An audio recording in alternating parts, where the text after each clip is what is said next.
皆さんこんにちは、こんばんは、おはようございます。突然のアフレコ失礼いたします。今回大阪万博に行ってきたので、その時の様子をお届けしたいと思います。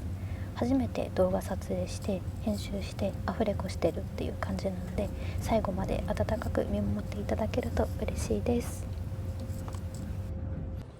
羽田空港に到着しました。この後 ANA のラウンジに向かいたいと思います。ラウンジのトマトジュースにポッカレモンかな、近くに置いてあるんですけど、それを混ぜて飲むのがお気に入りです。でもこれしっかり混ぜないとレモンが沈殿してしまって美味しくなくなっちゃうので、この時もめちゃくちゃ混ぜながら飲みました。それでは登場します。飛行機見えましたね。何回見ても何回乗ってもワクワクが止まらないですね、飛行機はね。はい、板に着きました。脈々が出迎えてくれました。着陸してから10分くらいで電車乗れたんですけど、そんな近かったっけっていう感じでしたね。夢洲駅はこんな感じ。だいたい空港から1時間ちょっとくらいだったと思います。改札出たら人がめちゃくちゃたくさんいましてびっくりしましたけど、脈々もたくさんいますね。なんかここ来るまでも脈々いっぱいいて、万博来たっていう感じがしました。この日は朝からめちゃくちゃ暑くって日傘持ってて本当に良かったなって思いました。スタッフのおじさんがレンタルの日傘あるから使ってくださいって声かけてくれてて、親切なシステムだなって思いました。ここでの待機がね、一日の中で本当に一番しんどかったです。なんかこの日の来場者数が10万人切ってて、皆さんラッキーですよってスタッフさん叫んでたんですけど、全然多くないって思ったんですね。でも最近20万人とかいるらしくて、ラッキーだったんだなって思ってます。はい、そんなこんなで入場しました。10時5分くらい。なんか荷物チェックとかあったけど、そこまで待たなかった印象です。ワクワク。なんかお土産屋さんも結構並ぶよっていう情報を見たので、とりあえずお土産屋さん入りました。最低限のお菓子だけ買って出ました。映像が綺麗なところはミラーレスのカメラで撮ってるんですけど、代わりに手ぶれがひどくて申し訳ないです。お土産屋さん出てから脈々の9時に並ぼうかなと思ってたんですけど、なんかすぐにポーランドの予約が取れたので来てみました。なんか迷子になっちゃって予約の時間過ぎてから着いたんですけど、問題なく入れました。多分言っても 2,3 分くらい。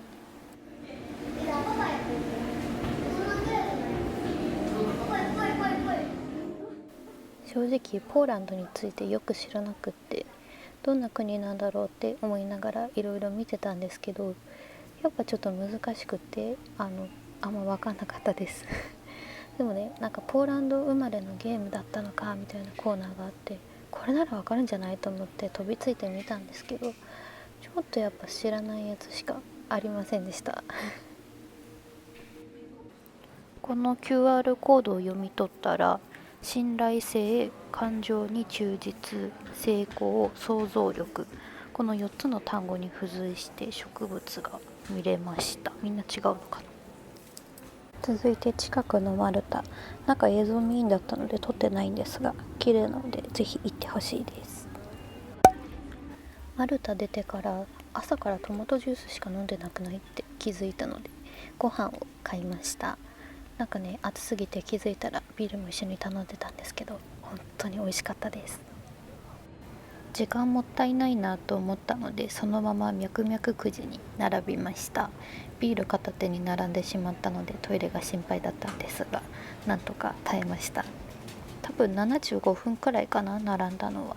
思ったよりも短かったです。そしてゲット3頭でした。フランスはめちゃくちゃ並ぶかなと思って行かなくていいやって思ってたんですけど、20分待ちですって言ってたので並んでみました。多分並んだのは10分くらいだったと思います。すんなり中に入れたので良かったです。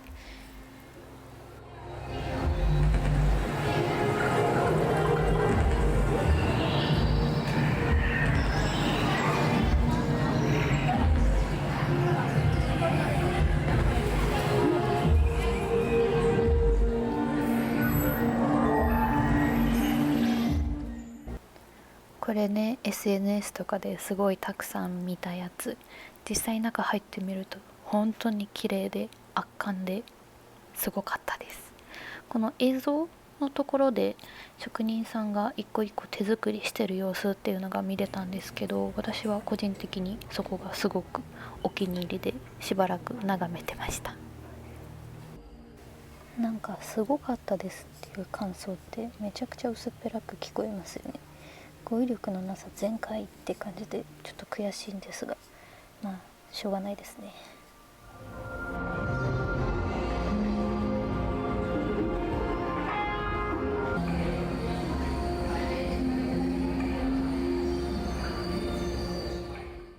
突然の外、めちゃくちゃ暑かったですね。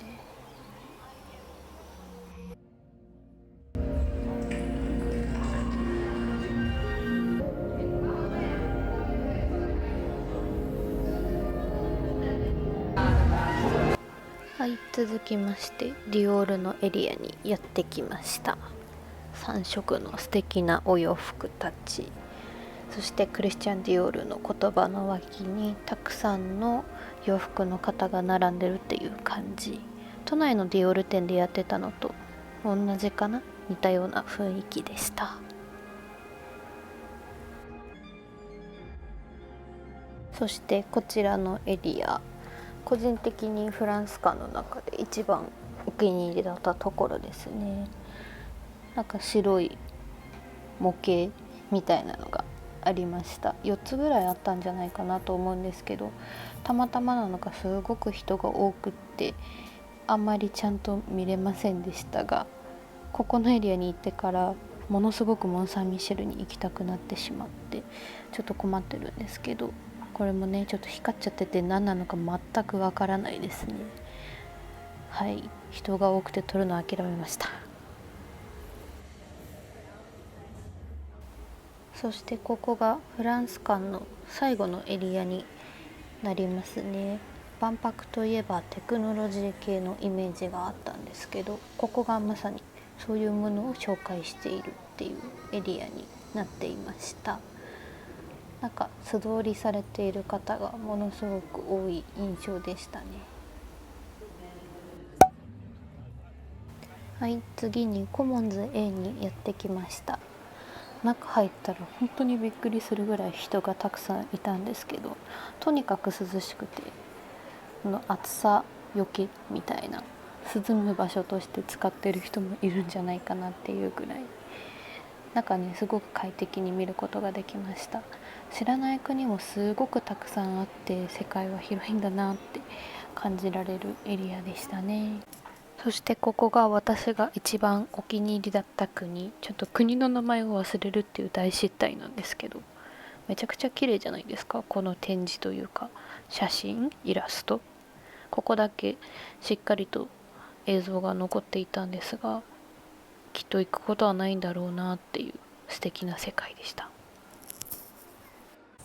そして緑を感じられるいいお散歩スポット、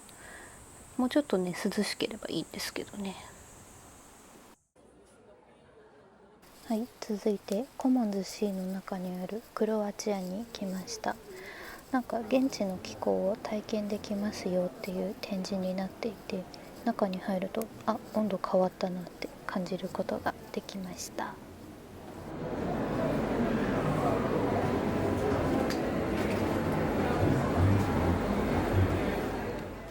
はい、続いてすぐ近くのチリに入ってみました。い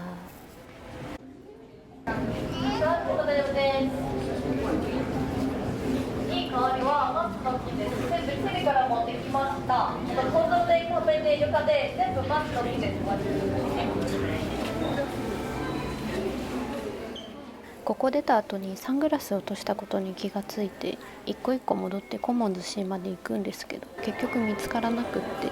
インフォメーションまで行ったけどやっぱりなくって、もう疲れ切ったのでアイス食べました。癒されました。ありがとうございます。ここはブラジル館ですね。だんだん動画が雑になってるので残ってないんですけど、奥の方にボディペインティング自分で楽しめるエリアがありました。続いてコロンビア。本当は近くにあった別のところも入りたかったんですけど、あんまり人並んでないのに日よけがないからか入場規制みたいなされてて、並ぶことすらできなくって、ここはちゃんと並べたので並んで入ってみたっていう感じですね。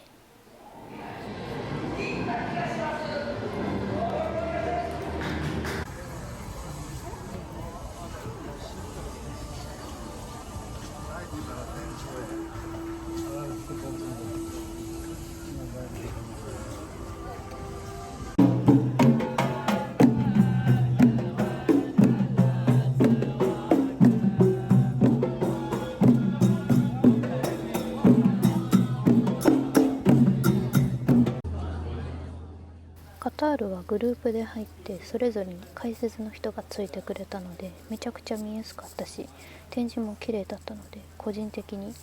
めっちゃ気に入りました。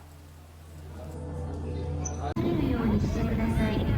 喉が渇く前に定期的に水分、塩分を補給し、こまめな休憩を心がけ、熱中症に十分ご注意ください。体調が優れない場合は無理をなさらず、お近くの警備員またはスタッフまでお知らせください。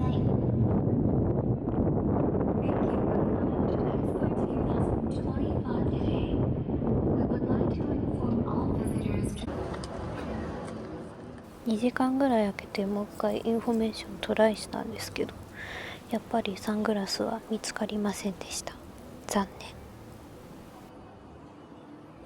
はい、そして最後に大阪ヘルスケアに来ました。脈々のくじ並びながらやっと予約したやつ、もう夕方のしか取れなかったのでポーランドとここしか予約はしてないですね。未来の自分なしっていうやつしか取れなかったんですけど、まあ入れないよりはいいかなと思って入りました。見てください、この心筋シートすごくないですか？これがね見たくて万博来たみたいなところがあったので入れて本当に良かったです。これ勝手に動いてるのマジでめっちゃすごいなって思いますね。そして人間洗濯機、これめちゃくちゃ欲しいんですよね。毎日お風呂入るの大変だし疲れちゃうから、早くこういうものがね日常的に使えるようになると嬉しいんですけどね。早く普及してくれるといいなってずっと思ってます。はい、日帰りなのでぼちぼち帰る時間が迫ってきました。夜の万博もね綺麗だったりとかいろいろ見どころあったりとかで楽しいっていう話もよく聞くので、すごい名残惜しいんですけど帰ります。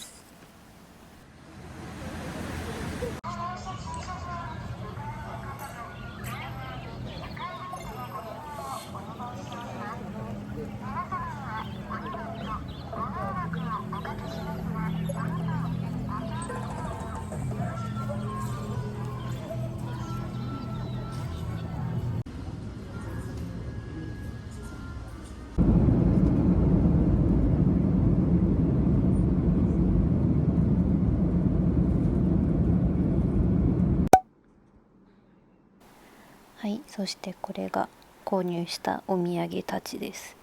このサブレだけ入ってすぐの時に買ったやつなんですけど、それ以外は